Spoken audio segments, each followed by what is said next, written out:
মানসুর ইবনে আম্মার বর্ণনা করেন, আমার একজন বন্ধু ছিল যে জীবনে অনেক গুনাহ করেছিল, নিজের উপর জুলুম করেছিল, নিজের উপর অবিচার করেছিল।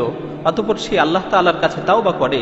তাওবা করার পর থেকে আমি তাকে দেখতাম সে অনেক ইবাদত করত, অনেক নামাজ পড়ত, অনেক রোজা রাখত, অনেক তাহাজ্জুদ করত। হঠাৎ করে একদিন তাকে খুঁজে পাচ্ছিলাম না। আমি তার খোঁজে তার বাড়িতে গেলাম।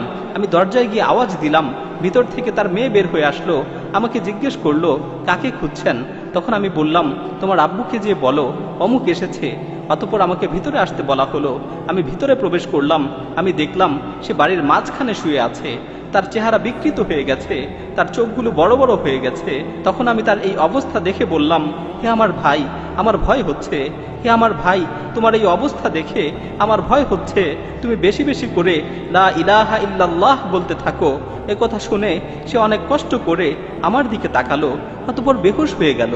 যখন তার হুঁশ ফিরে আসলো, আমি তাকে দ্বিতীয়বার আবারও বললাম, হে ভাই, বেশি বেশি করে লা ইলাহা ইল্লাল্লাহ বলতে থাকো।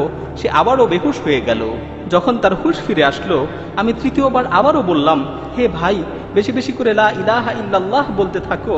সে চোখ খুলল, আমার দিকে কিছুক্ষণ তাকিয়ে রইল, চোখের পানি ছেড়ে দিয়ে বলল, হে ভাই মানসুর, আমার মাঝে আর এই কালেমার মাঝে প্রাচীর তৈরি করে দেয়া হয়েছে। আমি ইচ্ছা করলেও এই কালেমা পাঠ করতে পারছি না।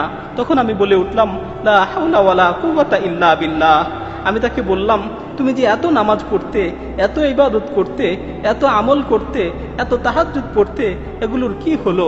তখন সে বলল, তুমি যে আমাকে ইবাদত করতে দেখতে, আমি এর কোনো কিছুই আল্লাহর জন্য করতাম না। আমি আমার সকল ইবাদত, আমি আমার সকল আমল, এগুলো মানুষদের দেখানোর জন্য করতাম। আর আমার তাওবা ছিল মিথ্যা তাওবা। আমি মানুষদের দেখানোর জন্য তাওবা করেছিলাম। আমি মূলত বাহ্যিকভাবে মানুষদের দেখানোর জন্য ইবাদত করতাম। কিন্তু আমি যখন একাকী থাকতাম, আমি আমার ঘরের দরজা বন্ধ করে দিয়ে মদ পান করতাম। আমি নির্জন মুহূর্তে বিভিন্ন ধরনের গুনায় লিপ্ত হতাম। আমার মনে আছে, একবার আমি খুব গুরুতর অসুস্থ হয়ে গিয়েছিলাম। আমার ধারণা হচ্ছিল আমি আর বাঁচব না। তখন আমি আমার পরিবারের লোকজনকে বললাম, আমাকে ধরে বাড়ির মাঝখানে নিয়ে আসো এবং আমার নিকট একটি কোরআন শরীফ নিয়ে আসো। অতঃপর তারা আমাকে ধরে বাড়ির মাঝখানে নিয়ে গেল এবং আমার নিকট কোরআন শরীফ নিয়ে আসলো। আমি কোরআনকে খুলে পড়তে লাগলাম এবং আসমানের দিকে তাকিয়ে বলতে লাগলাম, হে পরম দয়ালু আল্লাহ, হে পরম দয়ালু আল্লাহ, এই কোরআনের মাধ্যমে তুমি আমাকে সুস্থতা দান করো। আমি তোমার সাথে ওয়াদা করছি, আমি তোমার সাথে প্রতিজ্ঞাবদ্ধ হচ্ছি, আমি আর কোনোদিন গুনাহ করব না, আমি আর কোনোদিন গুনার দিকে পা বাড়াবো না। আল্লাহ তাআলা আমাকে সুস্থতা দান করলেন।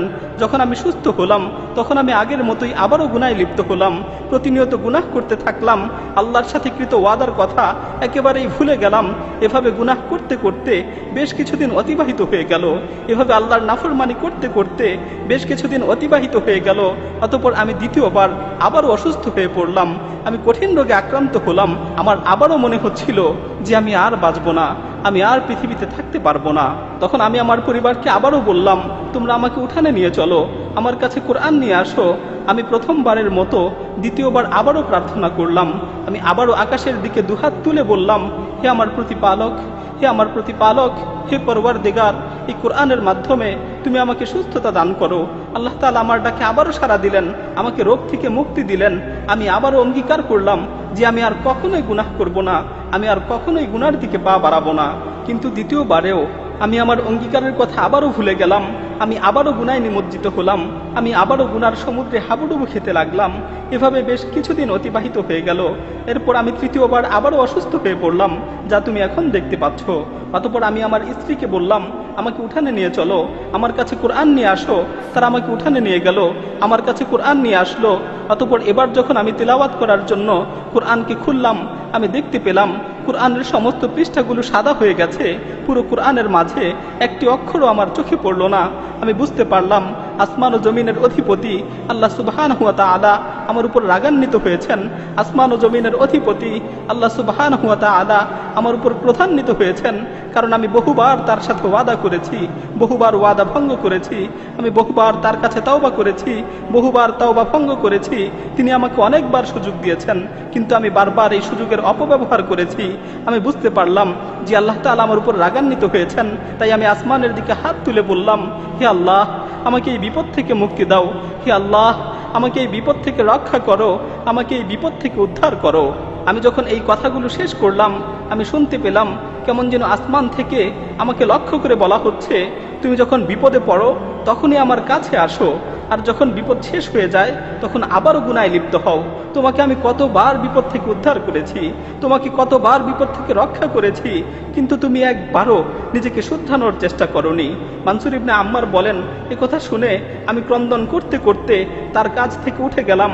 আমি যখন বাড়ি থেকে বের হওয়ার জন্য দরজার কাছাকাছি পৌঁছলাম তখন পিছন থেকে সংবাদ আসলো সে মারা গেছে, সে মৃত্যুবরণ করেছে।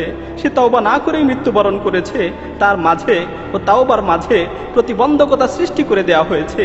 প্রিয় ভাই ও বোনেরা, আল্লাহ তাআলা আমাদেরকে তওবা করার সুযোগ দিয়েছেন।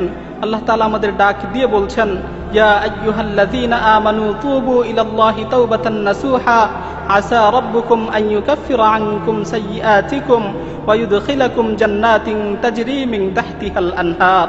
হে ঈমানদারগণ, তোমরা একনিষ্ঠভাবে আল্লাহর নিকট তওবা করো। হে ঈমানদারগণ, তোমরা একনিষ্ঠভাবে আল্লাহ তাআলার নিকট তওবা করো। আল্লাহ তাআলা অবশ্যই তোমাদের গুনাহগুলোকে ক্ষমা করে দিবেন এবং তোমাদেরকে জান্নাতে প্রবেশ করাবেন, যার তলদেশ দিয়ে নহরসমূহ প্রবাহিত হয়। আল্লাহ তাআলা আমাদেরকে তওবা করার সুযোগ দিয়েছেন, কিন্তু আমরা এই সুযোগকে অবমূল্যায়ন করছি। আল্লাহ তাআলা আমাদের তওবা করার সুযোগ দিয়েছেন, কিন্তু আমরা এই সুযোগের অপব্যবহার করছি। এমন একটি সময় হবে যখন আমাদের মৃত্যু চলে আসবে, তখন আমরা তওবা করতে চাবো, কিন্তু আমাদের তওবা কবুল করা হবে না। আল্লাহ তাআলা বলছেন, ওয়ালাইসাতিত তাওবাতু লিল্লাযীনা ইয়ামালুনাস সাইয়্যাত হাত্তা ইযা হাদারা আহাদাহুমুল মাউত ক্বালা ইন্নী তুবতুল আন।